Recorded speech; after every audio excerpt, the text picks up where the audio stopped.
Welcome to four sides TV. Congress పోరుబాట. తెలంగాణ రాష్ట్రంలో 42% reservations అమలుకై, బీసీలకు రిజర్వేషన్స్ అమలుకై కాంగ్రెస్ తెలంగాణ అసెంబ్లీలో దానికి సంబంధించిన ఆమోదయోగ్యం పొందగా దాన్ని పార్లమెంట్లో ఆమోదం పొందించడానికి ప్రయత్నం చేసిన భాగంలోనే అది పార్లమెంట్లో దాని బిల్లు ప్రవేశపెట్టకపోవడంతో ఈ విషయంపై పార్లమెంటు సమావేశాలలో ఈ అంశాన్ని లేవనెత్తడానికి కాంగ్రెస్ పోరుబాట ఎంచుకుంది. ఈ కాంగ్రెస్ పోరుబాట జంతర్ మంతర్ ద్వారా ఈరోజు, రేపు, ఎల్లుండి 3 రోజుల పాటు కొనసాగనుంది. మొదటి రోజు ప్రస్తుతానికి పార్లమెంట్ సమావేశాలు నడుస్తున్న నేపథ్యంలోనే పార్లమెంట్లో 42% రిజర్వేషన్ అమలుకై వాయిదా తీర్మానాన్ని ప్రవేశపెట్టాలని కాంగ్రెస్ ప్రయత్నిస్తుంది. దానికి సంబంధించి డిఎంకే, ఎస్పీ, అలాగే NCP, Sharad Pawar group, MIM, leftist parties అందరూ వారికి సపోర్ట్ చేస్తున్నారు.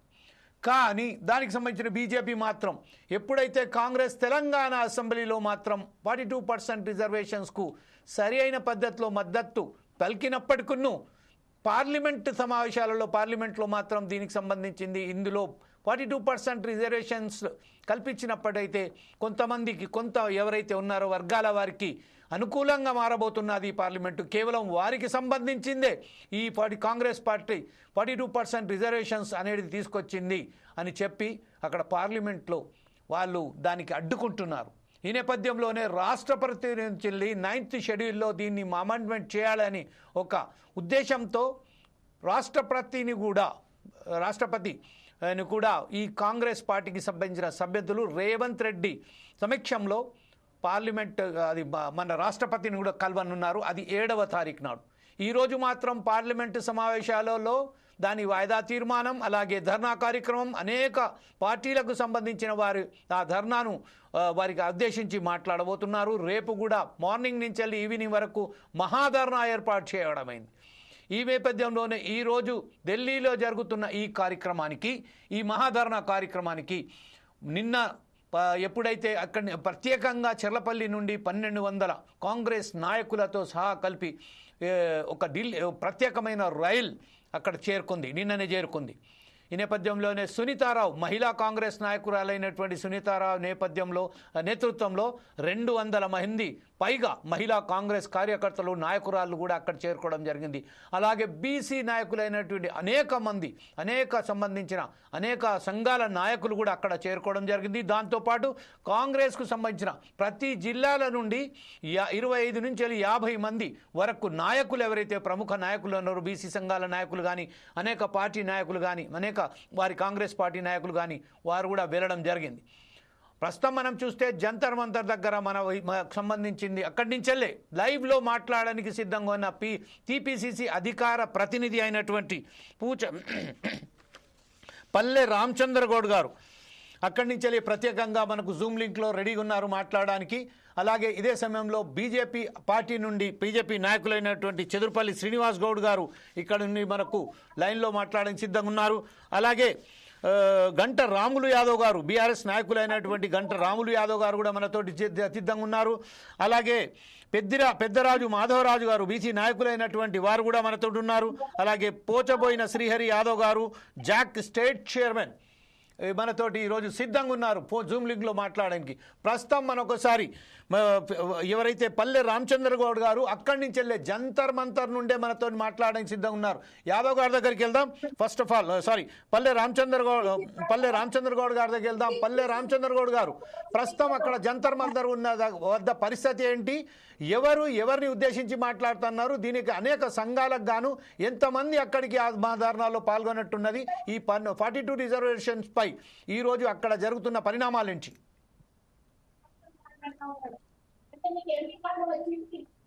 రామచంద్ర గౌడ్ గారు,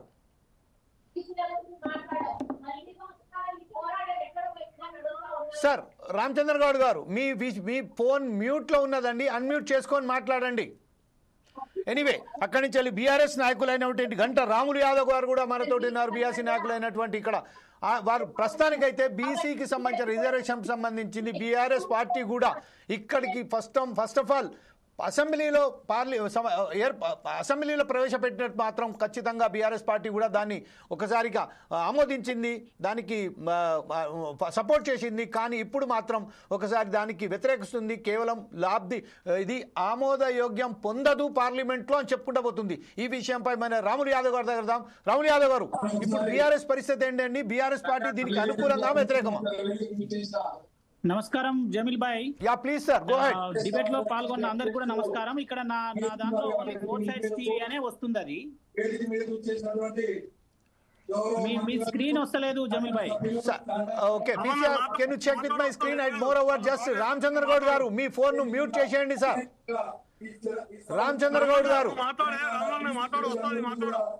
ఓకే మీ స్క్రీన్ కనబడతలేదని చెప్తున్నా. ఒకటి, మొదటి నుంచి 42% రిజర్వేషన్ ఇవ్వాలనే యొక్క చిత్తశుద్ధి వీరి దగ్గర కనబడతలేదనే మాట మనందరికి కూడా తెలుసు. సరే, ఏ మాట కామాట ఈ రోజు వాళ్ళు ధర్నా చేయడం ఒక రాజకీయ పరమైనటువంటి ఒత్తిడి పెంచడం కోసం అయితే, రెండో అంశం సిన్సియర్ అప్రోచ్ అనేది లేదు అని మనం అనుకోవచ్చు. ఎందుకు సిన్సియర్ అప్రోచ్ లేదు అని అంటే, ప్రధానమంత్రి గారిని అపాయింట్మెంట్ అఖిలపక్షాన్ని తీసుకెళ్లి శాసనసభలో ఆ రోజు అందరు కలిసి ఇనానిమస్ గా తీర్మానం చేసిన రోజు ఏం మాట్లాడినాము? ఇనానిమస్ గా అందరినీ అఖిలపక్షం తీసుకొని మరి ప్రధానమంత్రి గారి టైం తీసుకొని ప్రధానమంత్రి గారి దగ్గర తీసుకెళ్లి ఈ డిమాండ్ ను అందరం కలిసి అడుగుదాము అని చెప్పి ఆ రోజు శాసనసభలో అందరూ ప్రతిపాదించడం జరిగింది. కానీ ప్రభుత్వం ఆ ప్రయత్నం ఏది జరగలేదు. ఇప్పుడు ముఖ్యమంత్రి గారు చాలా సందర్భాలలో ప్రధానమంత్రి గారిని, కేంద్ర మంత్రులను పని చెయ్యకున్నా కూడా వాళ్ళ దగ్గరికి వెళ్ళి వాళ్ళకి ఆ విషయాన్ని రిప్రజెంటేషన్ 10 సార్లు రిప్రజెంటేషన్ ఇస్తూ వారిని మరి అభివృద్ధి కార్యక్రమాలలో అడుగుతున్నాడు. కానీ ప్రధానమైనటువంటి 42% హామీ ఇచ్చినటువంటి రిజర్వేషన్ కు సంబంధించి అన్ని పార్టీలు ఇనానిమస్ గా దీనికి మద్దతు చేసి అసెంబ్లీలో, మండలిలో బిల్ పాస్ చేసిన తర్వాత కూడా ఒక్కరోజు కూడా సిన్సియర్ గా మరి అన్ని పక్షాలను తీసుకెళ్లి ప్రధానమంత్రి గారిని, రాష్ట్రపతి గారిని కలవాలనే ప్రయత్నం చేయలేదు. రాహుల్ యాదవ్ ఒక్క సెకండ్ అండి, ఒక్కటే సెకండ్. ధర్నా కార్యక్రమాన్ని ఒకే పార్టీ, కాంగ్రెస్ పార్టీ పక్షాన కార్యక్రమాన్ని చేపట్టడం ద్వారా రాజకీయ లబ్ధి కోసం చేస్తున్న ప్రయత్నం మాత్రమే. పని ఏదైతే చట్టసభలలో ఈ 42% రిజర్వేషన్ పార్లమెంట్ లో ఆమోదం కోసం కాకుండా ఏదో పోరాడినట్టు ఒక ప్రజల్లో నమ్మించి ప్రజలకు పోరాడినము, వాళ్ళు చేయట్లేదు, వీళ్ళు రావట్లేదు అని చెప్పి ఒక అపవాదం సృష్టించి మరి ఏదైతే రాజకీయ లబ్ధి కోసం చేస్తున్నట్టు మాట్లాడడం ఇప్పుడు ఏది బీఆర్ఎస్ పార్టీ నాయకులు కానీ అందరు కూడా మాట్లాడుతున్నారు. మరి ఎందుకు అందరినీ తీసుకెళ్లలేదు అనేది ఒక ప్రశ్న. జమీల్ భాయ్, మీ ద్వారా కాంగ్రెస్ పార్టీకి శాసనసభలో ఏ విధంగానైతే ఆ రోజు మాట్లాడిందో ఆ తర్వాత ఒక్కరోజు కూడా ఆ ప్రయత్నం ఎందుకు జరగలేదు? ఇలా హఠాత్తుగా ఒకటేసారి అక్కడికి వెళ్ళి జంతర్ మంత్రి దగ్గర ధర్నా, రాష్ట్రపతి గారిని కలవడము, ఒకే పార్టీ ద్వారా వెళ్ళడము, దాని వెనుక ఉన్న ఉద్దేశం ఏంది? రాజకీయ లబ్ధి అని మేము అంటున్నాం. మేము అనే దానిలో ఏం తప్పున్నదో మీరు చెప్పాలి. ఇదే విషయంపై ఒకసారి మనం రాములు యాదవ్ గారు చూసుకున్నట్టయితే DMK, SP, Sharad Pawar group, అలాగే ఎన్సీపీ, అలాగే దానికి సంబంధించి ఎస్పీ కూడా దానికి మద్దతు పలుకుతుంది కదా. బీఆర్ఎస్ పార్టీకి సంబంధించిన వారు ఈ విషయంలో అసెంబ్లీలో ఒకసారి మద్దతు పలికినప్పటికీ ఆ సమన్వయ లోపం కనిపిస్తుందని మీరు చెప్తున్నారు. అయినప్పటికీ ఈరోజు బీసీ 42% రిజర్వేషన్ మీద బీఆర్ఎస్ పార్టీ స్టాండ్ ఏంటి? 100% 42% రిజర్వేషన్ కి ఏ డయాస్ లో కూడా మద్దతు ఇస్తున్నామని చెప్పి శాసనసభ సాక్షిగా చెప్పినాం. ఇలా నేను చెప్పడం కాదు, హరీష్ రావు గారు, తర్వాత గంగుల కమలాకర్ గారు ఆ రోజు డిబేట్ లో పాల్గొన్న అందరు కూడా దీనికి మా మద్దతు 100% మేము మద్దతు ఇస్తున్నామని చెప్పినాం. కానీ అందులో అన్ని పక్షాలను కలుపుకొని కేంద్రం 9th షెడ్యూల్లో చేస్తే తప్ప ఈ రిజర్వేషన్ అమలు కాదని కూడా ఆ రోజే చెప్పినాం.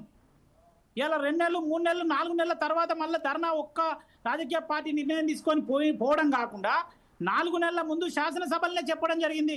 9th షెడ్యూల్లో చేర్చకపోతే ఇవి నిలువవు, ఖచ్చితంగా గవర్నరో, రాష్ట్రపతిలో, లేకపోతే అక్కడ ఉన్న వ్యవస్థలన్నీ కూడా 50% దాటిపోతే మేము ఒప్పుకోమని చెప్తారు. రామచంద్ర గౌడ్ గారిని కాంటాక్ట్ చేసేసి వారి ఫోన్ మ్యూట్ చేయడం చేయండి అని చెప్పండి ఖచ్చితంగా. పిసిఆర్, మీరు ఒక్కసారి రామచంద్ర గౌడ్ గారిని తమ ఫోన్ను మ్యూట్లో పెట్టుకోండి అని చెప్పండి. అయితే ఈ విషయంపైనే మనకు బీజేపీ నాయకులైనటువంటి చెదురుపల్లి శ్రీనివాస్ గౌడ్ గారు ఉన్నారు. శ్రీనివాస్ గౌడ్ గారు, ప్రస్తుతం ఏదైతే ఉన్నదో అసెంబ్లీలో 42% రిజర్వేషన్ సంబంధించింది మీ పార్టీ పక్షాన మాత్రం వాళ్ళు అనుకూలంగానే వ్యవహరించారు. కాకపోతే ఈ రోజు ఎప్పుడైతే పార్లమెంట్ సమావేశాలు జరుగుతున్న నేతృత్వంలోనే ఇక్కడికి సంబంధించిన కొంతమంది నాయకులు అందులోకి వెళ్ళి ఒక ప్రత్యేకమైన వర్గానికి ఇది లబ్ధి పొందే సమకూర్చే విధంగానే ఉన్నది, అందుకోసమే మేము దీన్ని వ్యతిరేకిస్తున్నామని బహిరంగంగానే చెప్తున్నారు. కానీ పార్టీకి సంబంధించిన అగ్రనేతలు మాత్రం ఈ విషయంపై ఎలాంటి మాటలు మాట్లాడతలేరు, అంటే ఢిల్లీలో సెంట్రల్లో ఉన్నవారు. అయితే ఈ విషయంపై ఈ పార్టీకి సంబంధించిన రాష్ట్రానికి సంబంధించిన పార్టీ నేతలు ఒకవైపు, సెంట్రల్కు సంబంధించిన నేతలు ఒకవైపు ఉన్నట్టుగా మనం భావించవచ్చా, లేకుంటే 42% రిజర్వేషన్పై బీజీ స్టాండ్ ఏంటండి?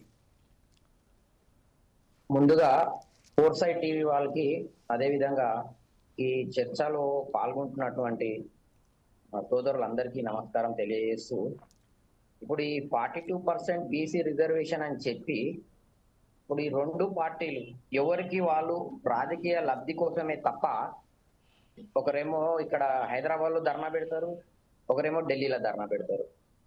మేమేమంటున్నాం అంటే ఇది బీసీల కోసము వీళ్ళు కొట్లాడుతున్నట్టు కనిపించట్లేదు.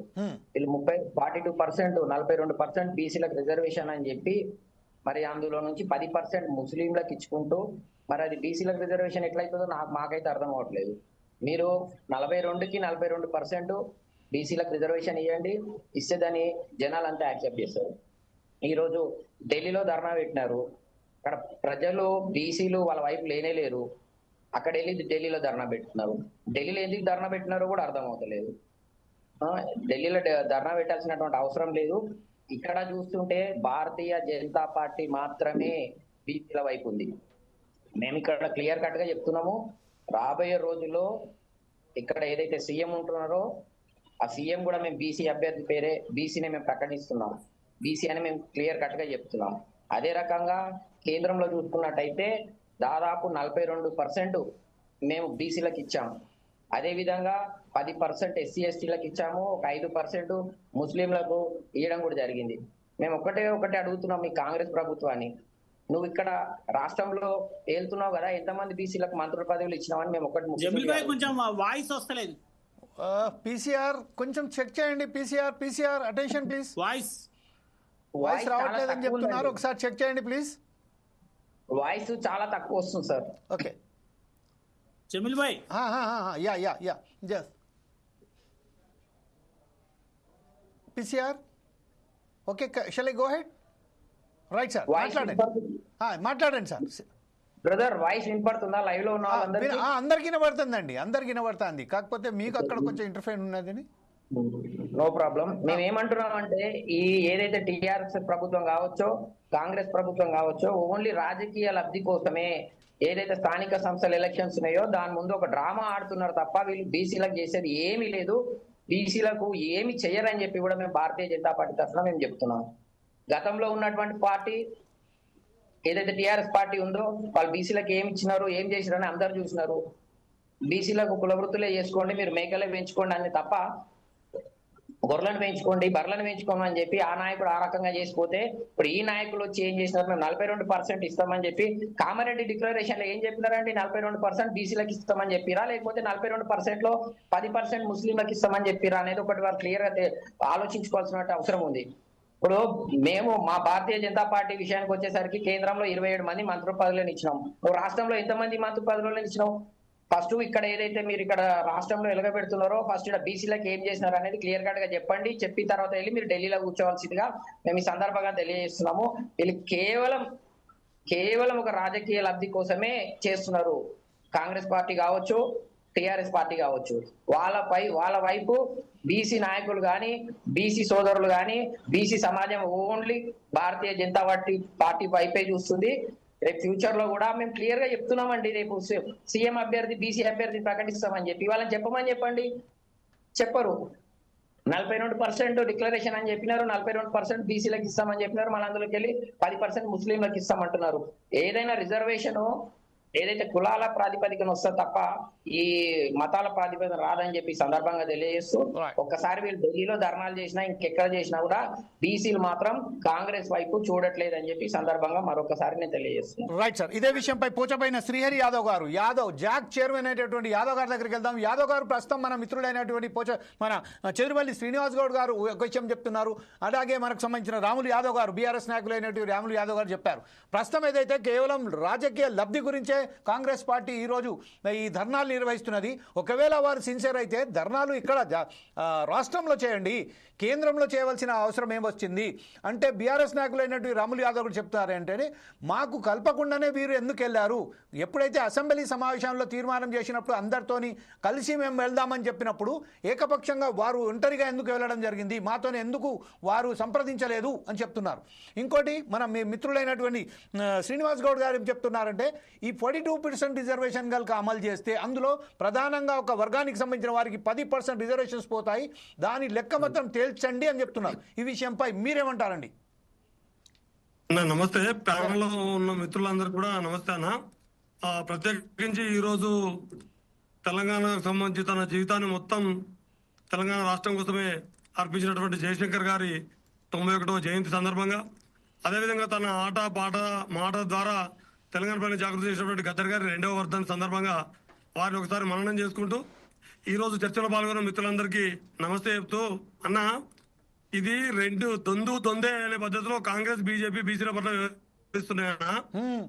ఇంతకుముందు వారు చెప్పినట్టుగా ముస్లింలని సాకుగా చూపెట్టి అడ్డంగా చూపెట్టి ఏదో బీసీల కోసం మేమే ఛాంపియన్లం అని చెప్పుకోవడానికి 9th షెడ్యూల్ చేస్తకుండా, అంటే చేయాల్సిన కాడ చేయకుండా బీసీలు ముఖ్యమంత్రి ప్రకటించిన బీసీలు మంత్రులు ఉన్నారంటారు, కానీ బీసీ సమాజం కోసము వారు జనగణనకు కట్టుబడి లేరు.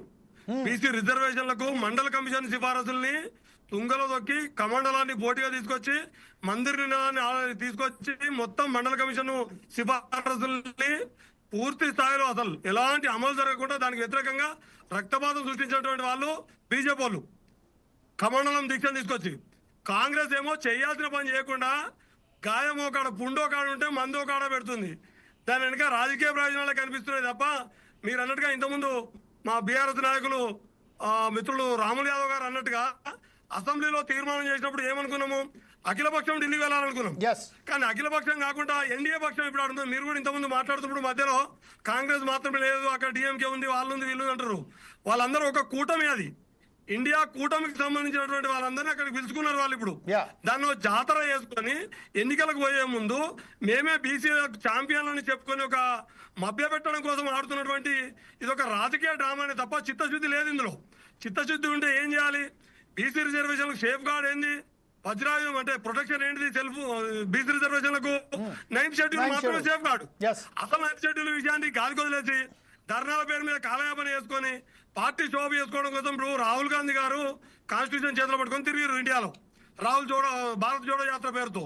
వారు ఏం చెప్పారు, చిత్రే ఆబాది ఉత్తరే భాగీదారి అన్నారు. నాకు చక్కగా హిందీ రాక మా మిత్రులను అడిగిన ఏంటిది అని, అంటే ఎవరెంత మందో వాళ్ళకి అంత లెక్క.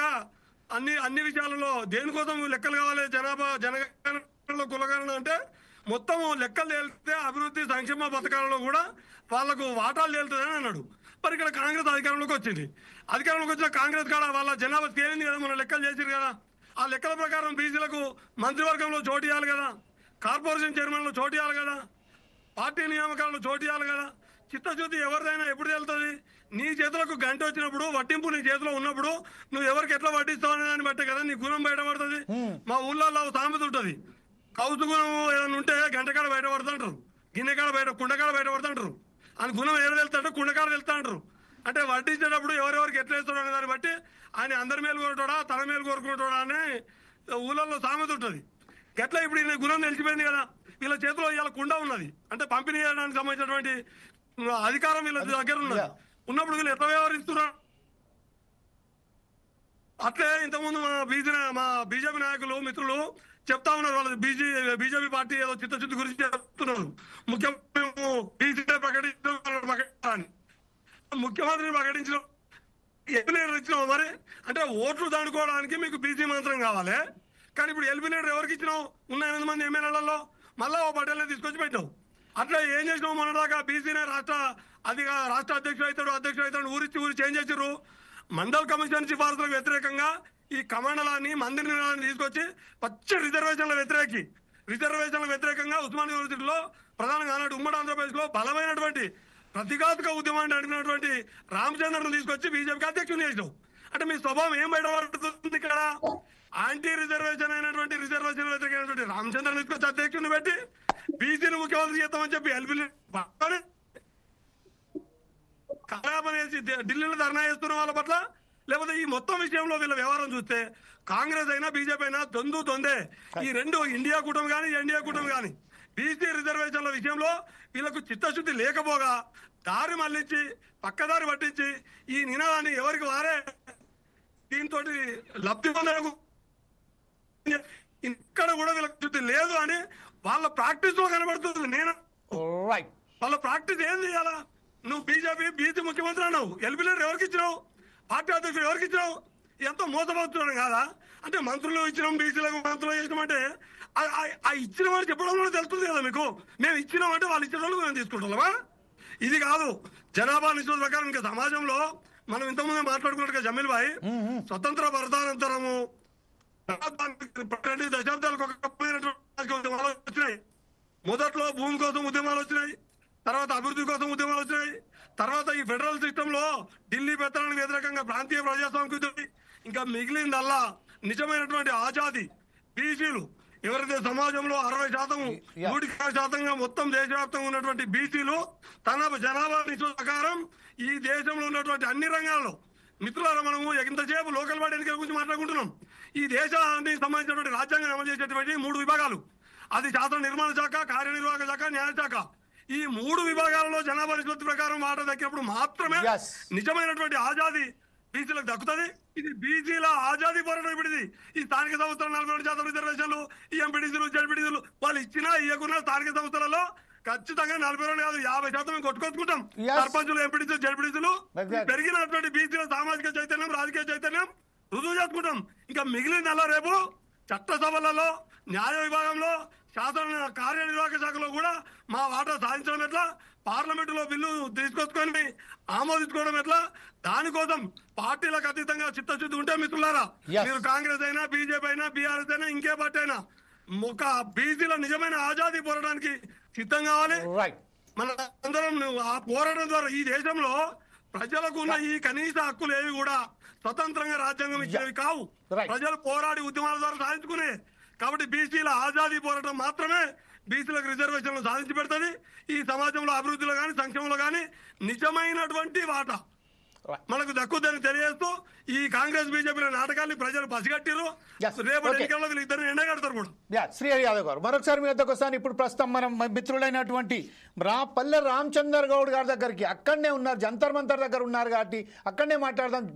రామచంద్ర గౌడ్ రైట్, ఇదే విషయంపై రాములు యాదవ్ గారి దగ్గర వెళ్దాం. రాములు యాదవ్ గారు ప్రస్తుతం మన మిత్రులైనటువంటి శ్రీహరి యాదవ్ గారు చెప్పారు, కేవలం ఇది ఒక స్థానిక సంస్థల ఎన్నికల విషయం కాదు, ఈరోజు భవిష్యత్తు కార్యాచరణను ముంగట పెట్టుకొని ఉద్యోగాలలో, విద్యలో ప్రతి దాంట్లో బీసీలకు ప్రాతినిధ్యం కల్పించే విధంగానే మనం పోరాటం చేయవలసిన ఆవశ్యకత ఉన్నది. ఇప్పుడు ప్రాంతీయ పార్టీలకు సంబంధించి ప్రాంతీయ ఎన్నికలలో ఖచ్చితంగా బీసీలు అయితే తనకు తాను సత్తా చాటుతారు. బీసీలు ఈరోజు మొత్తం కంప్లీట్గా ఉద్యమించి తన సత్తాను చాటడానికి సరైన పద్ధతితో ముంగడుస్తున్నారని చెప్తున్నారు.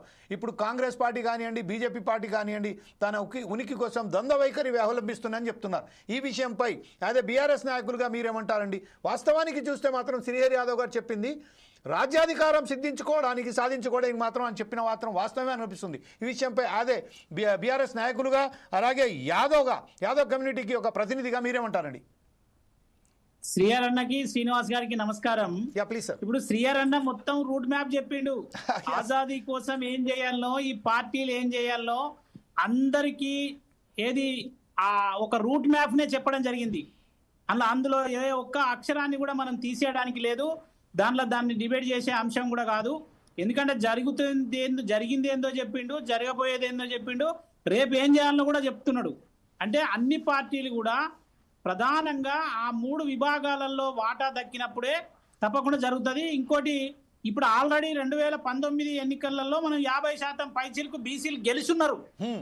ఏది ఆల్రెడీ గెలుచున్న వాళ్ళ శాతం 50% పైన ఉన్నాం. కానీ 42% మేము పార్టీ పరంగా ఇస్తాం, కానీ ఈ అంశంలో ఒక 42% ఏది ఈ రిజర్వేషన్లలో స్థానిక సంస్థలు కాకుండా విద్యా ఉద్యోగాలలో లాభం జరుగుద్దనే ఒక అంశం ఇందులో ముడిపడి ఉంది.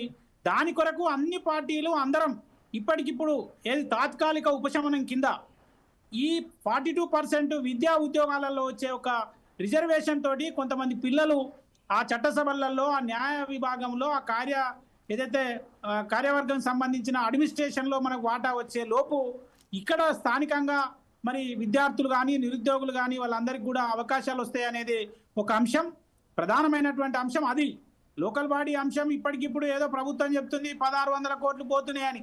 మీరు లక్షల కోట్ల బడ్జెట్ ఉన్న దానిలో 1600 కోట్ల కోసం ఎవరు చూస్తున్నారు? ఎవరికి కావాలి?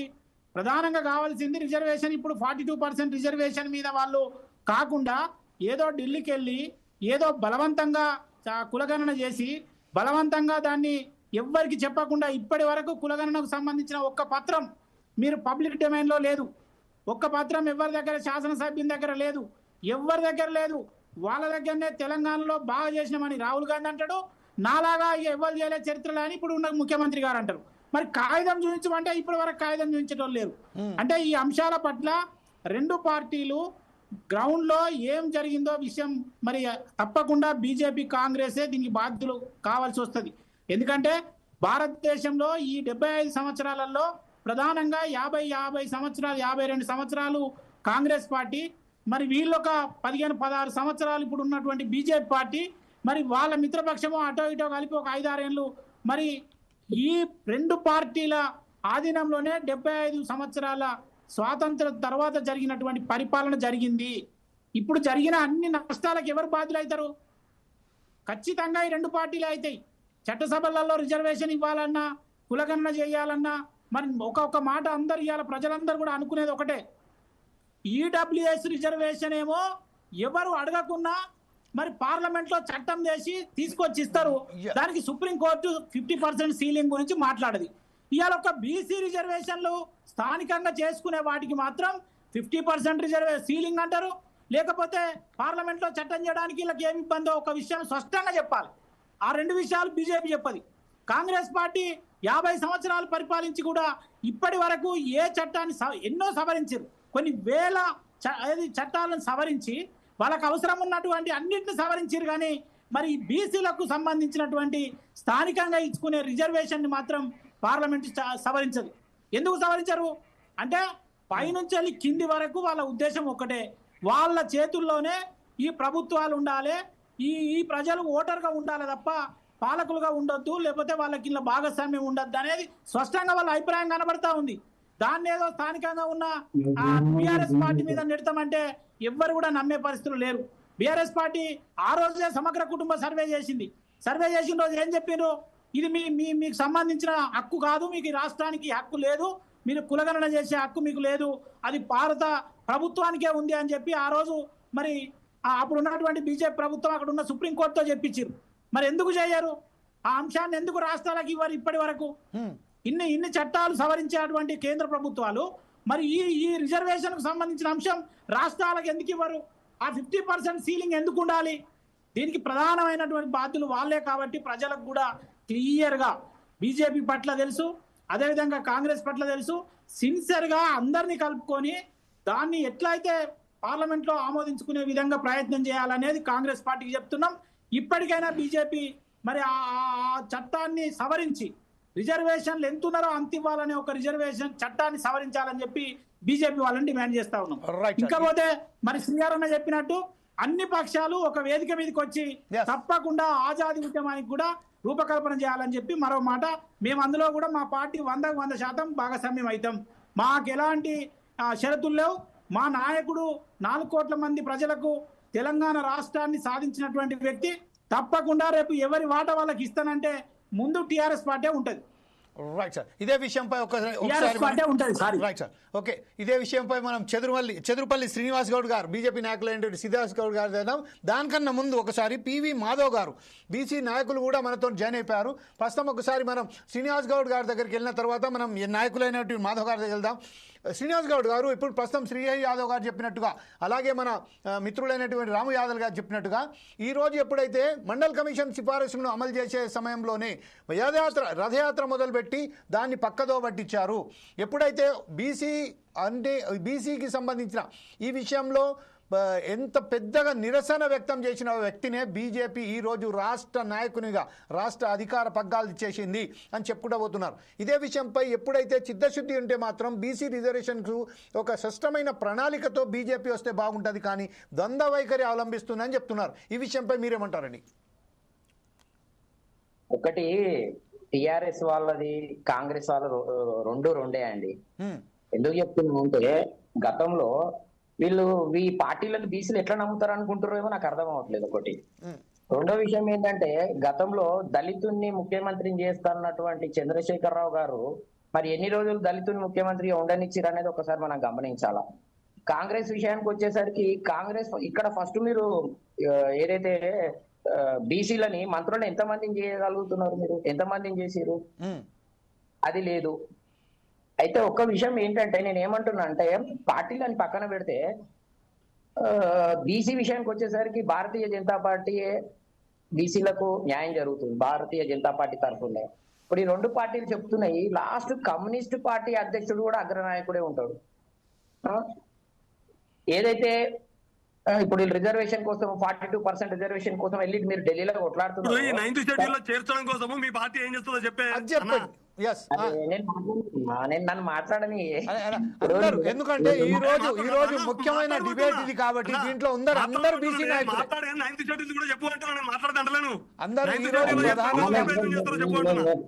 నేనేం చెప్తున్నా అంటే ఇప్పుడు కాంగ్రెస్ చరిత్ర చూడండి, టిఆర్ఎస్ చరిత్ర చూడండి. ఇప్పుడు 42% రిజర్వేషన్ కోసం కావాలని చెప్పి ఢిల్లీలో పోయి టెంట్ వేసుకొని కూర్చున్నావు. ఫస్ట్ ఇడ నీ చెయ్యిలు ఉన్నది చేయరాదు, ఇది చెయ్యరు. 42% నాకు రిజర్వేషన్ కావాలి, మేము 42% ఇస్తాము, మేము ఇస్తామని చెప్పి వీళ్ళు ఏంటంటే ఓన్లీ రాజకీయ లబ్ధి కోసమే చేస్తున్నారు. ఒకసారి మేము ఏమంటున్నాం అంటే ఈ 42% ఒక రాజకీయ పరంగానే కాకుండా విద్యలో కావచ్చు, ఉద్యోగాలలో కావచ్చు. ఇంకోటి చిన్న ఒక విషయం ఏంటంటన్నా, ఇప్పుడు బీసీ నాయకుడు ఎదగాలంటే ఎక్కడి నుంచి ఎదుగుతాడన్నా? ఎక్కడి నుంచి ఎదుగుతాడు ఒకసారి ఆలోచించండి. ఒకసారి కాంగ్రెస్ ప్రభుత్వం ఏదైతే ఉందో కాంగ్రెస్ కమిటీలు తీసి చూడండి. జిల్లాల ఇప్పుడు దీన్ని అయితే కూడా ఆపట్లేదు కదా. మీరు జిల్లా అధ్యక్షులు చూడండి, రాష్ట్రంలో ఉన్నటువంటి కమిటీ చూడండి, బీసీలు ఎంతమందికి ఇచ్చినారు మీరు. అదే రకంగా టిఆర్ఎస్ ప్రభుత్వంలో ఉన్నటువంటి జిల్లా లిస్టు చూడండి, అసెంబ్లీ లిస్టు చూడండి. బీసీలకు అన్యాయమే జరుగుతుంది కదా. ఇప్పుడు దీన్ని అయితే ఎవరు ఆపట్లేదు కదా. మరి మీరు ఎందుకు ఇవ్వట్లేదు మరి బీసీలకి? ఆ విషయానికి వచ్చేసరికి మీరేమంటారు? మీరు రాష్ట్ర అధ్యక్షుని ఓసీని చేసినాం అని అంటారు. మేము ఓసీని చేసినాము, గతంలో బీసీని చేసినాం, అంతకుముందు ఎస్సీని చేసినాం, ఎస్టీని కూడా చేసినాం. మరి మీరు ఎంతమందిని చేసిరు టీఆర్ఎస్ నుంచి? దానికి ఎవరైనా అడ్డుపడుతున్నారా? కేవలం దళిత ముఖ్యమంత్రిని చేస్తాని ఒక ఉప ముఖ్యమంత్రిని చేస్తే ఆయనను కనీసం కూర్చొని ఎలా నిలవనేలే ఈ టీఆర్ఎస్ ప్రభుత్వం. వీళ్ళు ఈ రోజు ట్యాంక్ బండ్ దగ్గర పోయి అక్కడ కూర్చొని వాళ్ళు ధర్నా చేస్తారు, బీసీలకు మేము న్యాయం చేస్తామని. ఇంకొకరు ఏమో ఢిల్లీలో న్యాయం చేస్తారు, ఢిల్లీలో పోయి ధర్నా చేస్తారు. ఇవన్నీ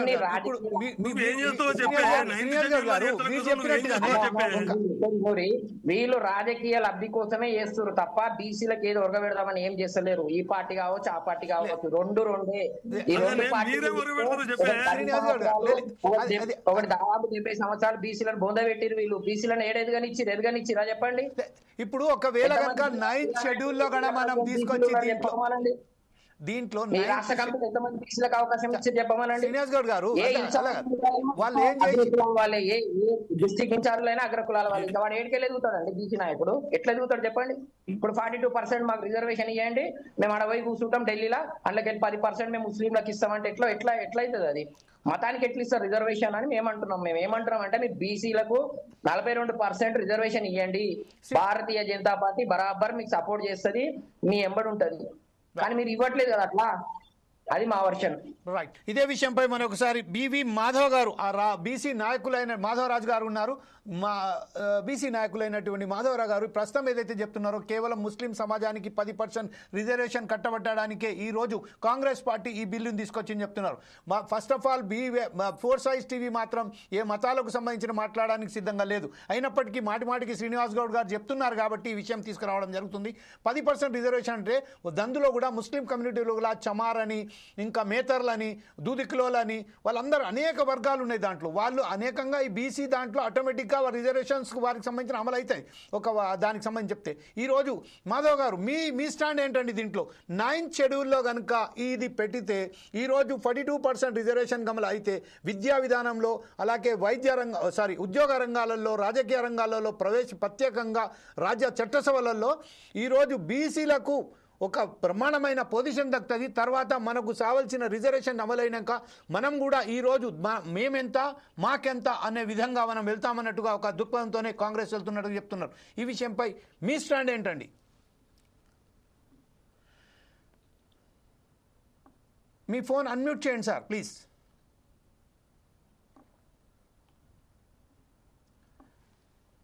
మాధవరాజు గారు,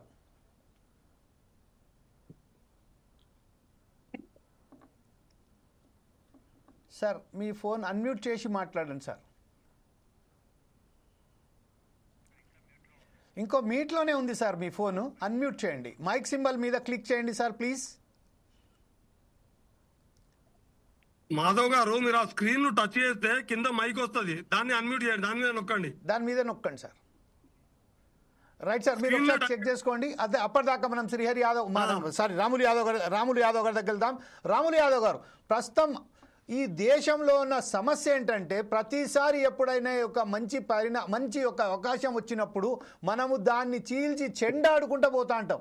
మనకు సంబంధించిన ఈ విషయంలో ఈరోజు ప్రస్తుతం జరుగుతుంది ఏంటంటే ముస్లిం సమాజానికి వారికి ఒక ప్రత్యేకంగా వారికి 10% రిజర్వేషన్ వాళ్లకు లభిస్తాయి అనే దాంతోనే మేము వెనక్కి తగ్గుతున్నామని బీజేపీ వర్గాలు చెప్తున్నాయి. ఈ విషయంలో సరే, మరి ఈ విషయంలో మీరు యాజ్ ఏ బీఆర్ఎస్ నాయకులుగా మీరేమంటారండి?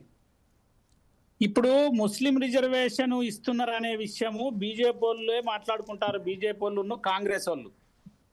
ఇప్పుడు ఆ విషయాల పైన అది ఇస్తున్నారనే విషయం ఇప్పటి వరకు కూడా ఏది కాంగ్రెస్ పార్టీ 42% రిజర్వేషన్ ని ఏ విధంగా ఇవ్వాలి, ఎవరెవరికి ఎంత వాటా, ఏ కేటగిరీకి ఎంత, బి కేటగిరీకి ఎంత, సి కేటగిరీకి ఎంత అనే విషయాల మీద ఇప్పటి వరకు ప్రభుత్వం దగ్గర ఏ రూట్ మ్యాప్ లేదు. ఈడ ఓన్లీ స్థానిక సంస్థల ఎన్నికలకు సంబంధించిన 42% రిజర్వేషన్ అని చెప్పి ప్రజల్ని ఒక ప్రపగండ చేస్తూ దాని వెనకాల వాళ్ళ యొక్క రాజకీయ పరమైనటువంటి ఆలోచన విధానంతో పోతా ఉంది కాంగ్రెస్ పార్టీ. ఇప్పుడు దాన్ని వాళ్ళిద్దరు దగ్గర కావచ్చు, ఒకటే ఆలోచనతో ఉన్నారో ఏమో కానీ ఇప్పుడు ఆ అంశం బీజేపీ వాళ్ళు ఇందులో మైనార్టీస్ కి ముస్లిం మైనార్టీస్ కి 10% పెట్టిండ్రు అనే అంశం తెర మీదకి వచ్చింది. ఇప్పుడు ఆ విషయాల పట్ల ప్రభుత్వం, రాష్ట్ర ప్రభుత్వం లేకపోతే కేంద్ర ప్రభుత్వమే వాళ్ళని పిలిచి అడగాలి. కేంద్ర ప్రభుత్వము రాష్ట్రపతి గారు దగ్గర బిల్లు ఉంది, మరి రాష్ట్రపతి గారు క్లారిఫికేషన్ తీసుకోవచ్చు కదా. దీనిలో ఏ కేటగిరీకి ఎంత, బి కేటగిరీ ఎంత, సి కేటగిరీ ఎంత, మరి డి కేటగిరీ ఎంత, బీసీ ఈ కేటగిరీ కూడా ఉంది. బీసీ ఈ కేటగిరీకి ఎంత ఇస్తారో అనే విషయాన్ని ఎవరు స్పష్టం చేయాలి? ప్రభుత్వం స్పష్టం చేయాలి. లేకపోతే కేంద్ర ప్రభుత్వం వాళ్ళ దగ్గర నుంచి రాష్ట్ర ప్రభుత్వం దగ్గర నుంచి వెళ్ళి క్లారిఫికేషన్ తీసుకోవాలి. ఇప్పుడు వాళ్ళు క్లారిఫికేషన్ తీసుకోరు, వీళ్ళు ప్రజలకు ఏమి ఇస్తున్నారో చెప్పరు. దీనిపైన వీళ్ళకి ఇద్దరికి కూడా ఈ రిజర్వేషన్లు అమలు చేయాలనే ఆలోచన లేదు, అది స్పష్టంగా కనబడతా ఉంది. మీరు ప్రజల మధ్యలో పెట్టినప్పుడు కదా ఇలా కులగణన కూడా మీరు ఒకసారి జమీల్ భాయ్, నేనైతే గ్రామ స్థాయిలో స్థానిక సంస్థలలో 25-26 సంవత్సరాలుగా ప్రజాప్రతినిధిగా ఉన్నా. అసలు కులగణనకు సంబంధించిన ఫార్మెట్ లోనే వాళ్ళు కులగణన చేయలే. ఇప్పుడు ఏమంటారు, ఏదో కొంతమంది బీసీ సంఘాల నాయకులను కలుపుకొని పోయి ఏం చెప్తారంటే, మీరు ఇప్పుడైతే ఎంతో కొంత చేస్తారు కదా, ఇప్పుడు వీళ్ళతో కొంచెం పోదాం, తర్వాత మళ్ళీ మిగతా దాని మీద కొట్లాడదామని కొంతమంది నాయకులు వాళ్ళతో సపోర్ట్ చేస్తున్నారు. కానీ వాళ్ళకు కూడా తెలుసు ఏమని, ఒక గ్రామ స్థాయిలో ఒక 2 నెలల కాలము ఒక డెడికేషన్, మనకు చట్టం కూడా ఏం చెప్తా ఉంది, క్లియర్ గా డెడికేషన్ కమిషన్ ద్వారానే ఈ కులగణన చేయించాలి అని చెప్పి మన కోర్టు ఇచ్చినటువంటి మరి తీర్పులో కొంత మనకు ఉంది. కానీ ఇప్పుడు వాళ్ళు ఏం చేశారు, ప్లానింగ్ డిపార్ట్మెంట్ తోటి కులగణన చేయించారు. ఆ చేయించేది కూడా ఎట్లుండాలి, వార్డు స్థాయిలో, గ్రామ స్థాయిలో కంప్లీట్ గా కులగణన చేసి అక్కడనే పబ్లిక్ డొమైన్ లో పెట్టి ఇందులో ఏమన్నా తప్పప్పులు ఉంటే ఆబ్జెక్షన్స్ మీరు ఇవ్వండి. మీరు ఆబ్జెక్షన్స్ ఇచ్చిన తర్వాత ఒక 20 days 10 days పెట్టి ఆ 10 days తర్వాత ఆ గ్రామంలో ఉన్నటువంటి ఏ కులాలు ఎవరెవరు ఎంతెంత ఉన్నారనే విషయాన్ని అక్కడి గ్రామ సభనే డిసైడ్ చేయాలి, అక్కడి గ్రామ సభలోనే ప్రకటించాలి. ఆ తర్వాత మండల స్థాయిలో అందరిని పిలిచి మండల స్థాయిలో కూడా ఆబ్జెక్షన్స్ అడిగి మండల స్థాయిలో ప్రకటించాలి. ఆ తర్వాత జిల్లా స్థాయిలో ప్రకటించాలి. ఆ తర్వాత రాష్ట్రంలో వచ్చిన తర్వాత పబ్లిక్ డొమైన్ లో ఉన్న తర్వాత అప్పుడు దానిపైన అన్ని పక్షాలను కూర్చుండబెట్టి ఏ ఏ వర్గాలకు ఎంతెంత ఇవ్వాలి, మనందరం ఏం చేయాలనే అభిప్రాయం తీసుకొని అందరూ సమిష్టిగా మరి కేంద్ర ప్రభుత్వం దగ్గరికి వెళ్ళి అది 9th షెడ్యూల్లో చేర్పించుకునే విధంగా ఒక రూట్ మ్యాప్ ఉండాలి. ఇక్కడ ఎక్కడా రూట్ మ్యాప్ లేదు. వాళ్ళు మేము చేసినాం చాలా గొప్పగా బ్రహ్మాండంగా, అసలు చరిత్రలో ఎవరు చేయలేదని కాంగ్రెస్ వాళ్ళు చెప్తారు. బీజేపీ వాళ్ళు వచ్చి అంటారు ఇలా ముస్లిం వాళ్ళకు 10% పెట్టిండ్రు కాబట్టి మేము దీన్ని ఒప్పుకోమని వీళ్ళు అంటారు. ఇప్పుడు ఎవరు చేయాలి దాని చట్టాన్ని? అక్కడ ఉన్న ఎవరు? వీళ్ళు 100 మంది ఎంపీలు వీళ్ళు ఉన్నారు కాంగ్రెస్. మరి ఎన్డీఏ 240 ఏది మా కూటమికి సంబంధించిన కాంగ్రెస్ కూటమికి సంబంధించిన వాళ్ళు 240 మంది ఉన్నారు. 300 మంది బీజేపీ సంబంధించినటువంటి కూటమి ఎన్డీఏ కూటమి ఉంది.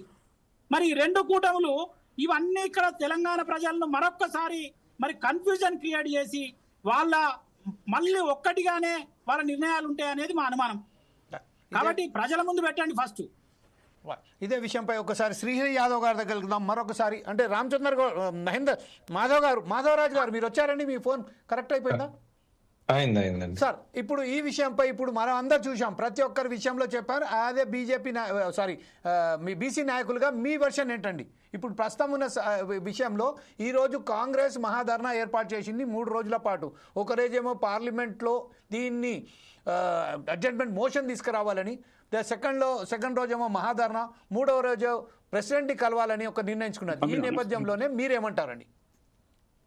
ఇదంతా వాళ్ళ రాజకీయ లబ్ధి కొరకు చేస్తున్న అదే తప్ప బీసీలకు ప్రత్యేకంగా స్పెషల్ గా ఏదో ప్రేమతో చేసేదైతే అనిపిస్తలేదు నాకైతే. చెప్పండి. ఇది వాళ్ళు ఒక రాజకీయ లబ్ధి పొందడం కొరకే తప్ప ఇందులో వీళ్ళు చేసేది ఏమి లేదు. ఇప్పుడు ముస్లింలను బీసీల్లో కలిపి రిజర్వేషన్లలో కలపడం అనేది మాత్రం కరెక్ట్ కాదు. అంటే బీసీలకు ఎలా దాన్ని వివరించండి. ఎలా చేస్తారండి వాళ్ళని? ఇప్పుడు బీసీలు ఉన్న కులాలు ఇప్పుడు మన రాములు గారు చెప్పినట్టు ఎన్ని కులాలు ఉన్నాయి, కులాలు ఏ విధంగా ఉన్నాయి, వాటి ప్రకారంగా రిజర్వేషన్ అనేది తను చెప్పినట్టు గ్రామ స్థాయి నుంచి, మండల స్థాయి నుంచి, జిల్లా స్థాయి నుంచి దానికి ఒక ప్రణాళికాబద్ధంగా రిజర్వేషన్స్ అనేది ఒక సిస్టమేటిక్ గా తయారు చేసి దాన్ని ప్రజల్లో పెట్టి దానికంటూ ఒక మద్దతు తీసుకొని బీసీల రిజర్వేషన్ కొరకు కొట్లాడాలి. కానీ ఇవన్నీ వట్టిగా పోయి అక్కడ జంతర్ మందర్ దగ్గర ధర్నా చేయడము, లేకపోతే ఇది చేయడం, అసలు జనాలను బీసీ జనాభాను తప్పుదో పట్టించి జనాలను ఏదో మభ్యపెట్టడం తప్ప వేరే లేదని నాకు అనిపిస్తుంది. మాధవ్ గారు, ఈరోజు బీసీ ABCDE వరకు కేటగిరీస్ ఉన్నాయి. ఈ కేటగిరీస్లలో ప్రతి ఒక్కరికి వారికి సంబంధించి ఉన్నాయి. ఈరోజు మనం ఎంత మాకెంత అనే విషయంలో బీసీలకు సంబంధించిన 60% బీసీల జనాభా ఉన్నది. ఆ బీసీల జనాభాను బట్టి ఆ విధంగానే వారికి ఆ కేటగిరీలను బట్టి వారికి ఇవ్వాలని ఉన్నది. కాంగ్రెస్ పార్టీ కులగణన చేసింది, అందులో కూడా కొంచెం తప్పులు ఉన్నాయన్న వార్త వాళ్ళు కూడా ఈ విషయంలో మరొకసారి మేము చేస్తామని చెప్తున్నారు. కానీ ఎప్పుడైతే ఈ కేటగిరీస్ వైజ్ ఉన్నదో ఆ కేటగిరీ వైజ్గానే ఇప్పుడు కేవలం ఒక ప్రాంతీయ ఇప్పుడు వచ్చే ఈ సంబంధించింది గ్రామీణ ప్రాంతాలలో ఎలక్షన్ జరగబోతున్నాయి, దాన్నే దృష్టిలో కాకుండా దేశవ్యాప్తంగా రాష్ట్ర వ్యాప్తంగా విద్య, వైద్యం, అలాగే ఉద్యోగం, అలాగే చట్టసభలలో వారికి సంబంధించిన ప్రాతినిధ్యం కల్పించాలనే ఒక మంచి మహోద్దేశంతోనే ఈరోజు ఈ రిజర్వేషన్స్కు సంబంధించింది 9th షెడ్యూల్లో చేపకూర్చాలనే ఒక నినాదంతో వెళ్తున్నారు. ఈ విషయంపై ముస్లింలకు సంబంధించింది ఇప్పుడు ఎవరైతే మన మిత్రులు చెప్తున్నారో 10%లో వాళ్ళకి రిజర్వేషన్స్ ఆల్రెడీ బీసీలో కేటగిరీస్ వాళ్ళకు కూడా వాళ్ళకు ఉన్నది కదా. ఆ నేపథ్యంలో వాళ్ళు ఎంతమంది ఉన్నారు, ఎక్కడ ఉన్నారు, ఎలా ఉన్నారు అనేది మాత్రం అందరికి తెలుసు. ఈ విషయంపై ఎందుకు ఇంత వ్యతిరేకత, ముస్లింలపై ఎందుకు వ్యతిరేకత వస్తుంది ఈరోజు? ఇది ఒక కుంటి సాగుతోనే వారిని ఒక రిజర్వేషన్ అడ్డుకునే ప్రయత్నం చేస్తున్నట్టుగా భావించవచ్చా?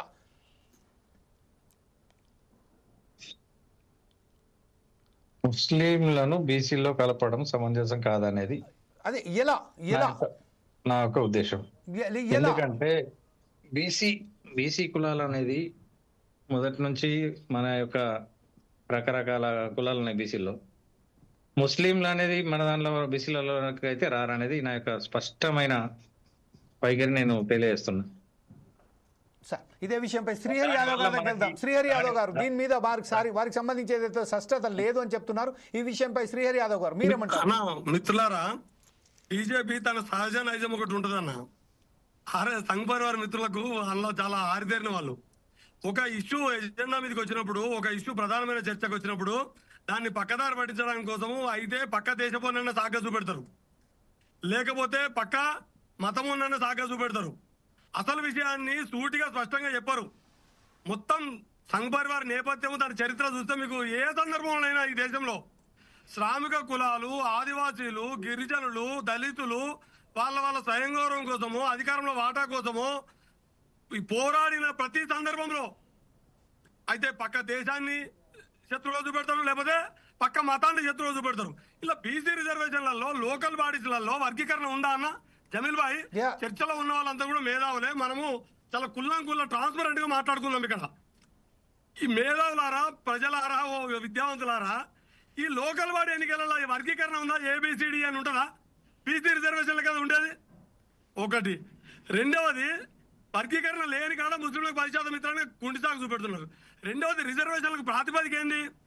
సామాజిక విద్యాపర వెనుకబడతాం, సోషియో ఎడ్యుకేషన్ బ్యాక్వర్డ్నెస్ ప్రాతిపదిక రిజర్వేషన్లకు.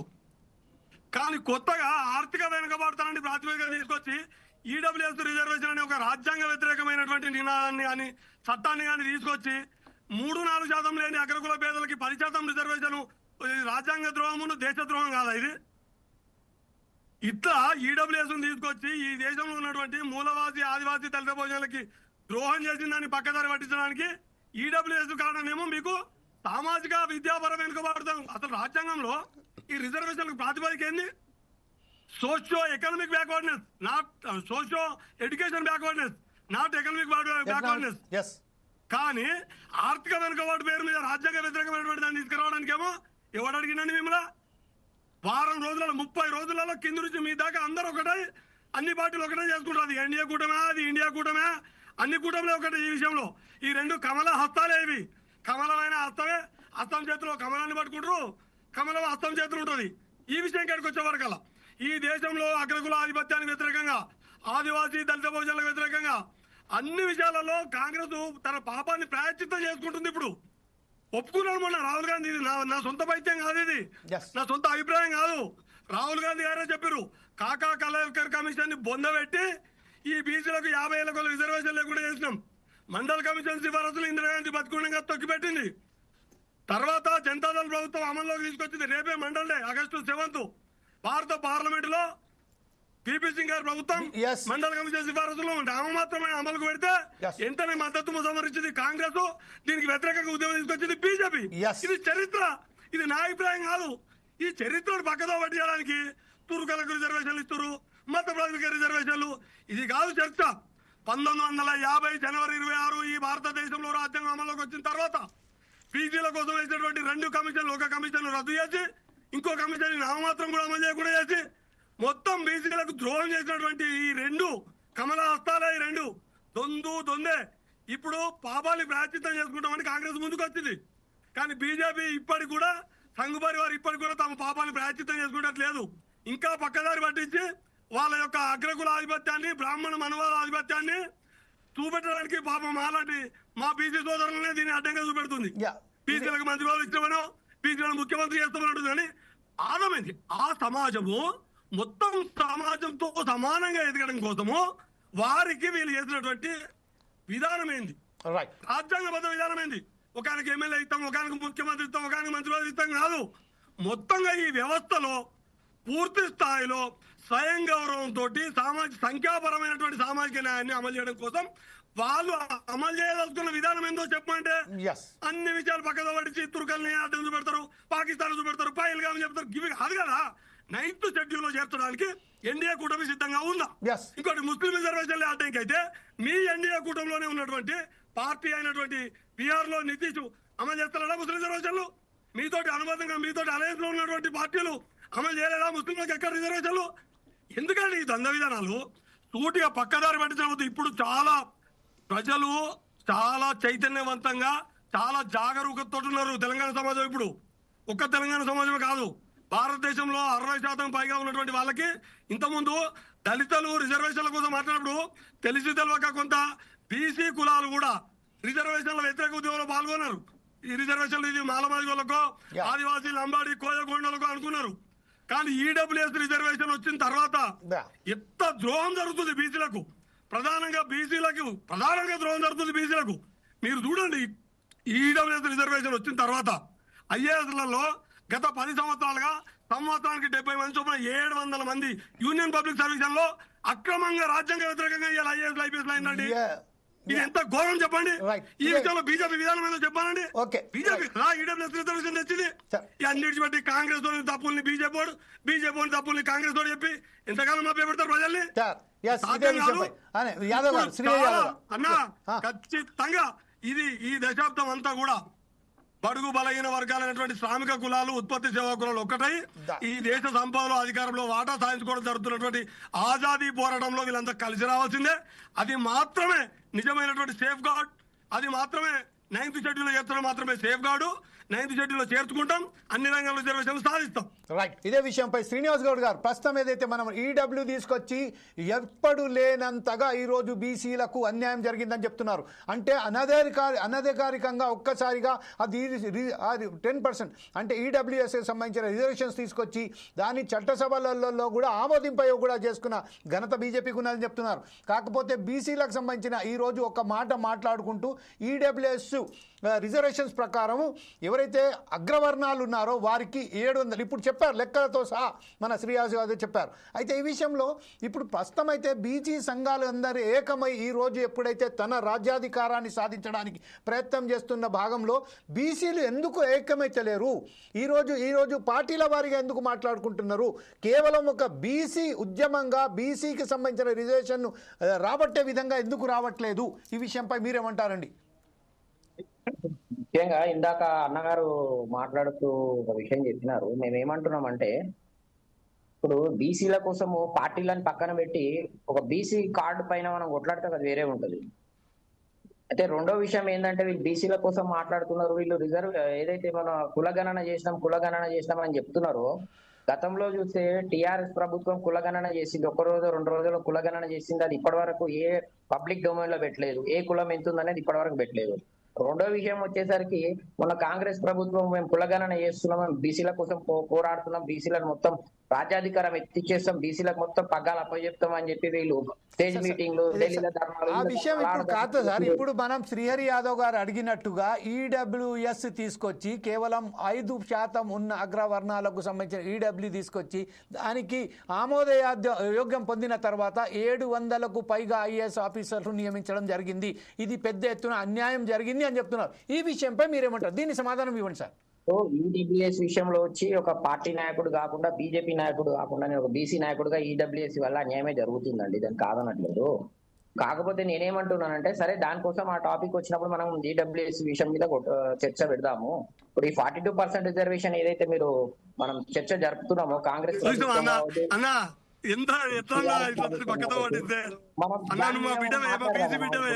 జంతర్ మంతర్ లో ఈడబ్ల్యూఎస్ కోసం చర్చ జరుగుతలేదు. అదే విధంగా హైదరాబాద్ లో కవిత గారు పెట్టింది ఈడబ్ల్యూఎస్ కోసం చర్చ జరగట్లేదు.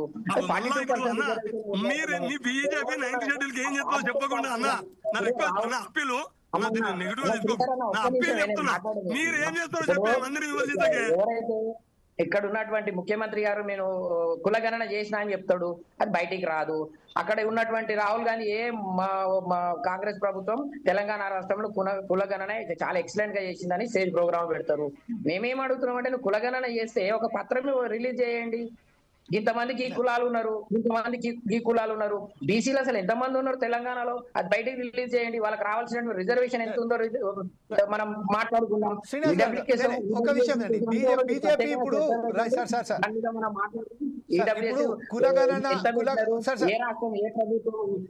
ఇమీడియట్ గా ఇంప్లిమెంట్ చేసిందని. ఒక విషయం ఏంటంటే ఇప్పుడు బీజేపీ కులగణన జనగణన చేపట్టబోతుంది కదా. ఇప్పుడు బీజేపీ కులగణన జనగణన చేపట్టబోతున్న విషయంలో దాని తర్వాత అన్న కనీసం ఈ విషయానికి దృష్టి సారించే అవకాశం ఉంటుందా? బీసీలకే కోస్తం విద్య, వైద్యం, అలాగే ఉద్యోగ రంగాలలో చట్టసభలలో వాళ్ళకు అవకాశం కల్పించడానికి ఎంత % రిజర్వేషన్ గురించి వారు మాట్లాడుతున్నారు. ఇప్పుడు 9th షెడ్యూల్లో వాళ్ళు చెప్పినట్టుగా 50% క్యాప్ అనేది ఉన్నది. అయితే ఈ 50% క్యాప్ని రిలీజ్ చేయడానికి 42% రిజర్వేషన్ అమలు కావడానికి బీజేపీ రేపు ఏమన్నా ప్రణాళికబద్ధంగా వెళ్ళబోతుందా? సార్ ఒకటి క్లియర్ గా మొన్న పార్లమెంట్ లో కూడా చర్చ జరిగింది. మేము ఏమంటున్నామంటే ఫస్ట్ ఏ రాష్ట్రంలో ఎన్ని కులాలు ఉన్నాయి, ఒక రాష్ట్రంలో ఒక కులం బీసీ అవుతుంది, ఇంకో రాష్ట్రంలో పోతే ఓసీ అవుతుంది. ఫస్ట్ మనకు ఒక సిస్టమ్ అనేది అసలు ఏ కులం ఎంత ఉంది, బీసీలు ఎంతమంది ఉన్నారు, ఎస్సీలు ఎంతమంది ఉన్నారు, ఎస్టీలు అసలు ఫస్ట్ లిస్ట్ రావాలి కదా సార్. ఇప్పుడు గతంలో నేను ఇందాక అదే చెప్పాను, గతంలో ఉన్నటువంటి టీఆర్ఎస్ ప్రభుత్వం కూడా ఒకటే రోజులో పెట్టేసిరు, వాళ్ళు ఒకటే రోజులో కులగణన చేసిరు. ఎక్కడైనా పబ్లిక్ డొమైన్ లో పెట్టినారా? యాదవులకి ఇంతమంది ఉన్నారు, గౌడ్లకి ఇంతమంది ఉన్నారు, అది ఓన్లీ టీఆర్ఎస్ వాళ్ళ దగ్గరనే దొరుకుతుంది. ఇట్లాంటి చర్చా కార్యక్రమంలో వాళ్ళు ఒకటి చూపెడతారు, ఇగో మా దగ్గర ఉంది మేము పెట్టినామని, అది పబ్లిక్ డొమైన్ లో ఉండదు. మొన్న కాంగ్రెస్ కూడా అదే పెట్టింది. మేము ఏమంటున్నామంటే ఇది కాదు, కేంద్ర ప్రభుత్వం క్లియర్ కట్ గా చెప్పింది, ఇప్పుడు కులగణన జనగణన జరుగుతుంది. సకల జనుల సర్వే అన్న తప్పుదో పట్టిస్తున్నారు మీరు. సకల జనుల సర్వే పబ్లిక్ డొమైన్ లో ఉంది, మీరు చెక్ చేయండి. పబ్లిక్ డొమైన్ లో ఉంది. ఇప్పుడు అదే మన రాములు యాదవ్ గారు ఈ విషయం మీద చెప్పబోతున్నారు. రాములు యాదవ్ గారు ఖచ్చితంగా ఈ విషయాన్ని వారికి చెప్పాల్సి ఉన్నది. ఎందుకంటే అయితే మేము ఏమంటున్నామంటే కేంద్ర ప్రభుత్వము క్లియర్ కట్ గా చెప్పింది, కులగణన జనగణన చేస్తామని చెప్పడం కూడా జరిగింది. ఆ కులగణన జనగణన జరిగిన తర్వాత రిజర్వేషన్ ఎవరికైతే ఇస్తామని చెప్పినారు కదా, ఇస్తారు, బరాబర్ ఇస్తారు. ఇవ్వకుండా ఊరుకుంటారా? మేము ఊరుకుంటామా? అక్కడ మిత్రులు మన శ్రీఆర్ యాదవ్ గారు ఊరుకుంటారా, రాములు అన్న గారు ఊరుకుంటారా? బీసీలు అందరూ ఒక తాటి మీదకి వస్తారు, బరాబర్. అదే విషయంపై ఇంత ప్రయత్నాలు చేస్తున్నప్పటికీ ఈ రోజు బీసీలలో ఐక్యత రాకపోవడమే మనకు చాలా బాధ అనిపిస్తుందండి. నేను ఒకటి ముక్కుసూటిగా ఏం చెప్తున్నానంటే, రేపు బీసీ రిజర్వేషన్ కోసము పార్టీలను పక్కన పెట్టి అక్కడ టీవీలో ఉన్నటువంటి అన్నలు మాలాంటి తమ్ముళ్ళు అందరం కలిసి బరాబర్ అన్ని పార్టీలు మెడలు ఉంచుతాం, బీసీల కోసం కొట్లాడతాం. మేమేమంటున్నాం అంటే అంతకు ముందు రాములు యాదవ్ గారి దగ్గర వెళ్దాం. రాములు యాదవ్ గారు, ప్రస్తుతం అయితే మిత్రుడు శ్రీనివాస్ గౌడ్ గారు చెప్తున్నారు, కులగణన జనగణన చేపట్టిన తర్వాత ఏ రాష్ట్రంలో ఎవరు ఎంతమంది ఉన్నారు అనే ఒక సరి అయిన పద్ధతిలో మొత్తం కంప్లీట్గా స్ట్రాటజికల్గా రిపోర్ట్ వచ్చిన తర్వాతనే దాని మీద మనం ఫస్ట్ ఆల్ ఎలా ఇద్దాం అనే విషయంలో చూద్దామంటున్నారు. కానీ ఈ విషయంలో మాత్రం ఈడబ్ల్యూఎస్ ఏదైతే అమలు చేశారో దాంట్లో తప్పిదం అయింది అని వారు కూడా అంగీకరిస్తున్నారు అదే బీజేపీ పార్టీగా. అయితే ప్రస్తుతం ఏదైతే ఉన్నదో actually end of the day ఈ రోజు ఏ ధర్నా కార్యక్రమం నిర్వహిస్తున్నారో దీంట్లో ఏమన్నా అవకాశాలు ఉన్నాయా? 42% రిజర్వేషన్ సంబంధించిన అమలే 9th షెడ్యూల్లో చేర్పించడానికి ఏమైనా అవకాశం ఉన్నదట్టుగా మీరు భావిస్తున్నారా? లేకపోతే ఈరోజు ఈ 3 రోజుల ధర్నా మాత్రం కేవలం రాజకీయ లబ్ధి గురించే వీరు కొనసాగిస్తున్నట్టుగా at the end of the day what is the conclusion of this debate? అన్న మీ ఫోన్ కొంచెం అన్మ్యూట్ చేయండి ప్లీజ్. రాజకీయ లబ్ధి కోసము ఈ 2 రోజులు అక్కడ ధర్నా చేసి మేము ఇంకా కొట్లాడినాము, ఇంతకంటే మేము చేసేది ఏం లేదు, అది బీజేపీ చేయాలి అని చెప్పి రేపు 10 తారీఖు నాడు జరిగే కేబినెట్ మీటింగ్లో ప్రజలకు మేము విజ్ఞప్తి చేస్తున్నాం, ఫండ్స్ ఆగిపోతున్నాయి కాబట్టి మేము 42% రిజర్వేషన్ మేము పార్టీ నుంచి ఇస్తాము, ఎన్నికలకు పోతున్నామని చెప్పి వాళ్ళు ఒక తప్పించుకోవడానికి ఆడుతున్నటువంటి ఈ ధర్నా ప్రోగ్రాం తప్ప దీనిలో వాళ్ళ చిత్తశుద్ధి లేదు.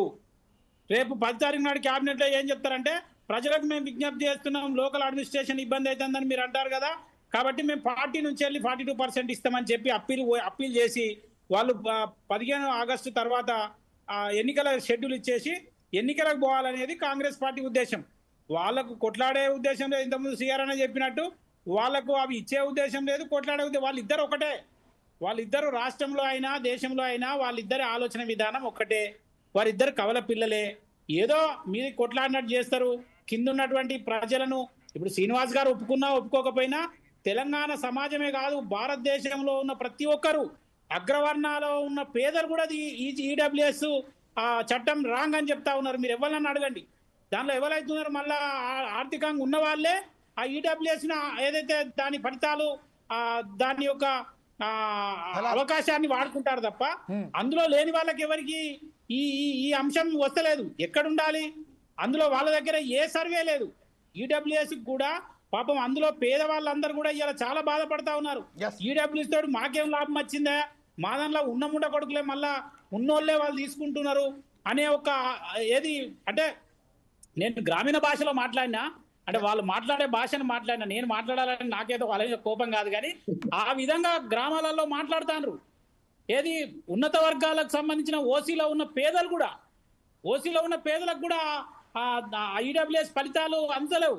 ఎవరికి అందుతున్నాయంటే మళ్ళా అందులో ఉన్నత వర్గాలకు సంబంధించిన వాళ్ళే ఓ సర్టిఫికేట్ తీసుకుంటారు, చేసుకుంటారు. కాబట్టి తప్పకుండా శ్రీఆర్ అన్న చెప్పినట్టు రేపు రాబోయే కాలంలో మరి ఖచ్చితమైన ఆజాదీ ఉద్యమం వస్తుంది. దానిలో సీనన్న పాల్గొంటాడు, రాములు పాల్గొంటాడు, అన్ని పార్టీలు అలా పార్టీలు ఉన్నాయి. ప్రజలే ఏకమై ఒక పోరాటం. Yes. అంతకుముందు అన్న చెప్పిండు, స్వాతంత్ర పోరాటం, భూమి కోసం పోరాటం, తర్వాత వాళ్ళ సంక్షేమ అభివృద్ధి కార్యక్రమాల పోరాటం, రాష్ట్రాల ప్రాంతీయ రాష్ట్రాల ఏర్పాటు, ఇవన్నీ అయిపోయినాయి. ఇప్పుడు మిగిలిందల్లా మరి ఎవరి వాటా ఎంత, ఎవరెంతో వారికంతా అదే ఉద్యమం జరుగుతుంది. దానికి అన్ని పార్టీలు రావాల్సిందే. మా బీఆర్ఎస్ పార్టీ అయినా, సీనన్న బీజేపీ పార్టీ అయినా రాకపోతే ప్రజలు నిర్ణయిస్తారు ఫలితాలన్నీ రైట్. రేపు రాబోయే కాలంలో. రాములు యాదవ్ గారు, ప్రస్తుతం బీఆర్ఎస్ పార్టీకి సంబంధించిన ఒక నాయకురాలు జాగృతి అంటే కవిత గారు ఈ రోజు బీసీ ఉద్యమం గురించి 42 రిజర్వేషన్స్ అమలు గురించి పెద్ద ఎత్తున మహాధర్నా కూడా ఆమె కూడా ఇక్కడ హైదరాబాద్లో నిర్వహిస్తున్నారు. ఈ నేపథ్యంలోనే జాగృతి నాయకురాలైనటువంటి కవిత గారి గురించి మీరేమంటారు? బీఆర్ఎస్ పార్టీ ఆ ఉద్యమాన్ని ఆ ధర్నాను సపోర్ట్ చేస్తుందా, లేకపోతే ఇంకేమన్నా ఇతరత్ర కారణాల వల్ల ఆ ధర్నాకు వ్యతిరేకిస్తున్నారా? ఈ విషయంపై మీ స్టాండ్ ఏంటి? బీఆర్ఎస్ పార్టీ స్టాండ్ ఏంటి? కాదు, ఆమెకు స్వతంత్రంగా హక్కు ఉంది కదా, పోరాటం చేసే హక్కు. Yeah. ఆ హక్కును ఎవరు కాదంటారు చెప్పండి ఫస్ట్. ఓకే, ఆమె తను బీసీల పట్ల ఒక ఎడ్యుకేషన్ అక్కడ కార్యక్రమం చేస్తుంది. దాన్ని ఇది తప్పని లేకపోతే ఒప్పని ఏదో రాజకీయ కోణంలో చెప్పడమే తప్ప ఆ పోరాటం చేయొద్దు చేయరాదని ఎక్కడ ఉందా? చేస్తుంది, చేస్తే తప్పేమున్నది దానికి. అయితే ఈ నేపథ్యంలో బీఆర్ఎస్ మహాధర్నా కవిత గారు చేపట్టిన ధర్నాకు మీరు ఫుల్ సపోర్ట్ ఉన్నట్టుగానే భావించవచ్చా? అరే సపోర్ట్ కాదు, వ్యక్తిగా తను ఏమంటుంది క్లియర్ గా, నేను జాగృతి ప్లాట్ఫామ్ మీద ఈ కార్యక్రమం చేపడుతున్నానని చెప్పింది ఆమె ఇండిపెండెంట్ గా. ఇప్పుడు ఇండిపెండెంట్ గా చెప్పంగా కూడా దానికి మద్దతు ఉందా లేదా అనేది అంశం అయితే ఇక్కడ లేదు. పార్టీ నిర్ణయం మేరకు మొన్న మేము కరీంనగర్ లో ఇక్కడ సమావేశం పెట్టినాం. తర్వాత బహిరంగ సభను ఒక ఆలోచన చేసినాం. దాన్ని ఈ మధ్యకాలంలో తప్పకుండా కరీంనగర్ లో కూడా బీఆర్ఎస్ పార్టీ ఆధ్వర్యంలో ఒక బహిరంగ సభ కూడా నిర్మాణం కార్యక్రమాన్ని తీసుకుంటున్నాం. అంటే ఇదే అంశం మీదనా లేక అనేక అంశాలను దాన్ని జోడించుకు వెళ్తున్నారా ఈ మహాసభలో, వచ్చే సభలో అంటారు? బీసీలకు సంబంధించిన అంశాల పట్ల, కేవలం బీసీ ఉద్యమం పట్ల 42% రిజర్వేషన్ బీసీల పట్ల తెలంగాణ వచ్చిన తర్వాత బీసీలకు జరిగినటువంటి లాభం ఏంది, తెలంగాణ రాష్ట్రం రాకముందు ఉమ్మడి ఆంధ్రప్రదేశ్ లో జరిగిన నష్టం ఏంది, రేపు బీసీలకు ఏం కావాలనో దిశ నిర్దేశించేటువంటి బహిరంగ సభ కరీంనగర్ లో ఉంటది త్వరలో. Okay, right sir. ఇదే end of the debate. Srihari Yadav గారు, ప్రస్తుతం ఈ డిబేట్ ను మీరు ఎలా ముగిస్తారు? కాంటే ఇంకొక విషయం, శ్రీనివాస్ గౌడ్ గారు ఏదో చెప్పబోతున్నారు. అదే శ్రీనివాస్ గౌడ్ గారి దగ్గరికి వెళ్ళి, ఎందుకంటే బీజేపీ నాయకునిగా కాకుండా ఈ రోజు గౌడ్ నాయకునిగా, ఒక బీసీ నాయకునిగా మీరేమంటారో చెప్పుకుంటామండి సార్. బీసీ నాయకుడిగా నేను ఏమంటున్నానంటే, మొన్న కాంగ్రెస్ ప్రభుత్వం బిల్లు పెడుతుంది, మా కవితక్కనేమో పోయి నేనే బిల్లు వచ్చేటట్టు ప్రయత్నం చేసిన అని చెప్పి సీట్లు పంచుకుంటూ పోతారు. అయితే నేను ఏమంటున్నా అంటే, ఈ రెండే రేపు పొద్దున బీసీలకు ఏమైనా కావాలంటే భారతీయ జనతా పార్టీ అవుతుంది. ఇంకొకటి ఏంటంటే ఈడబ్ల్యూఎస్ అనేది నేను రాంగ్ అని చెప్పలేదు. ఈడబ్ల్యూఎస్ మీద మీరు చర్చ పెట్టండి, ఆ చర్చ ఒక రోజు ప్రత్యేకంగా పెట్టండి.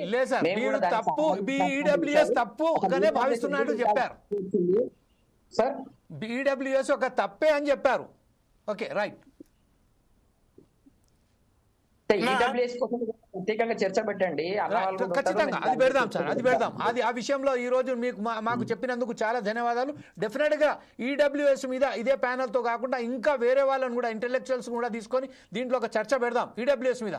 అసలు వాస్తవానికి ఈడబ్ల్యూఎస్ ద్వారా ఇప్పుడు మన రాములు యాదవ్ గారు చెప్పారు, అంటే ఈడబ్ల్యూఎస్ ద్వారా రావాల్సిన వారికి కూడా రాకుండా మరి వచ్చిన వారికే మరొకసారి అవకాశాలు కల్పిస్తున్నారు. 700 మంది ఐఏఎస్ ఆఫీసర్, ఐపీఎస్ ఆఫీసర్ వచ్చారంటే దాంట్లో ఎవరు ఎంతమంది అనేది ఒక మొత్తం మనం ఒక లిస్టు తీసిన తర్వాతనే ఆ చర్చ మనం ఖచ్చితంగా పెడదాం సార్ ఈ విషయంపై. ఓకే, మేము కూడా అనేది అదే సార్. ఇప్పుడు ముస్లింస్ జనాభా ఎంతున్నారు, వాళ్ళకి రిజర్వేషన్ ఎంత ఇవ్వాలా అనేది కూడా ఒకసారి ఆలోచన చేయాలా. ఈడబ్ల్యూఎస్ మీద కూడా అట్లనే చర్చ పెట్టండి, పెడితే ఒకసారి పార్టిసిపేట్ చేద్దాం దాంట్లో. రైట్ సార్, ఇదే విషయంపై శ్రీహరి యాదవ్ గారు కంక్లూడ్ గా మీరేమంటారండి? అన్న విశాల ప్రజాబాహుల్యంలో చాలా విస్తృతంగా ఇవాళ చర్చ జరుగుతుంది. మనం ఎవరు ఒప్పుకోకపోయినా మన సొంత అవకాశాల కోసమో, అవసరాల కోసమో, విధి లేకనో, గత్యంతరం లేకనో వివిధ అగ్రకుల ఆధిపత్య పార్టీల జెండాలు మోసినటువంటి నాలాంటి, మా సీనన్న లాంటి, రామలన్న లాంటి వాళ్ళందరం కూడా మేము ఊకున్నా మా ప్రజలు ఊకునే పరిస్థితులు లేరు. ఇది వాస్తవం. ఇది ఎవరికి వారము, ఏం ఓమాటం లేదు. ఎవరి కోసం, ఎవరి మభ్య పెట్టడం కోసమో, ఎవరి భుజగించడం కోసమో మాట్లాడతలేము. విశాల ప్రజాబాహుల్యంలో విస్తృతమైనటువంటి చర్చ ఒకటి ఉంది. మనం ప్రజల వైపు నిలబడి ప్రజలతో కలిసి నడుస్తామా, పార్టీల ఎజెండాలే మన ఎజెండా చేసుకుంటామా, ప్రజల ఎజెండాని పార్టీల ఎజెండాగా మారుస్తామా అనేది ఇప్పుడు మా అందరి ముందున్న కర్తవ్యం. ఎందుకంటే ఖచ్చితంగా ఇవాళ ప్రజలందరూ ఎజెండాగా ఇవాళ రిజర్వేషన్లు ఎవరెంత మందిమో వారికంత, మేము ఎంతమందిమో మాకంత వాటా, మా తోటి అనగారిన శ్రామిక కులాలందరిది అదే బాట అనే పద్ధతిలో ఇవాళ విస్తృతమైనటువంటి చర్చ కాదు, అది ఒక మంచి ఒక రూపం తీసుకోవడానికి ఉన్నది. ఈ టైంలో కవితకు వచ్చి చేయి కొట్టిందా, సీనన్ వచ్చి చేయి కొట్టిందా, మా రాములను ఇంకో జెండా కొట్టుకున్నాడా, తాత్కాలికంగా ఎవరు వారి అస్తిత్వం కోసం, వారి రాజకీయ ఉనికి కోసము ఎవరి ప్రయత్నం వాళ్ళు చేస్తూ ఉంటారు. వాళ్ళు మేము ప్రజల పక్షాన్ని ఉన్నామని చూపెట్టుకోవడానికి ఇది మంచిదే.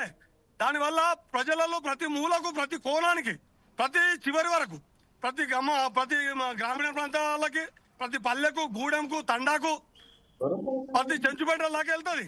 మంచిదే.